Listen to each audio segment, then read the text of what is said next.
শেষ পর্যন্ত মাথা নত করতেই হলো সুস্মিতা সাহাকে। সোশ্যাল মিডিয়া জুড়ে যখন ঝড় বইছে তখন হঠাৎই একটি ভিডিওতে তাকে দেখা গেল কাঁদতে কাঁদতে হাত জোড় করে ক্ষমা চাইতে। ভিডিওটি ভাইরাল হওয়ার পর অনেকেই বলেছেন অবশেষে সত্যি কথাটা বুঝতে পারলেন তিনি। ভিডিওতে দেখা যায় সুস্মিতা চোখে জল নিয়ে বলছেন, আমি যদি কাউকে কষ্ট দিয়ে থাকি দয়া করে আমাকে ক্ষমা করে দিন। কিন্তু প্রশ্ন হলো, এই ক্ষমা চাওয়া কাদের উদ্দেশ্যে? এটা কি তার স্বামীর জন্য, নাকি সেই গোটা সমাজের উদ্দেশ্যে যারা তার উপর রেগেছিল? কিছুজন দাবি করেছেন সুস্মিতা বুঝতে পেরেছেন তার কিছু কথায় পরিস্থিতি আরও জটিল হয়েছে আর তাই এই ক্ষমা চাওয়া। তবে আরেক দল বলেছেন এটা কেবল নাটক, সামনে হয়তো নতুন কোনো কন্টেন্ট আসছে আর এই ক্ষমা চাওয়া সেই নাটকেরই অংশ।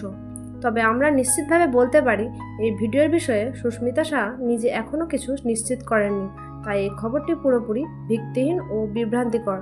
ভিডিওটি কোনো পুরনো বক্তব্য বা ভিন্ন প্রসঙ্গে হতে পারে। আপনারা এই বিষয়ে কি ভাবছেন? মতামত জানাতে ভুলবেন না। ধন্যবাদ।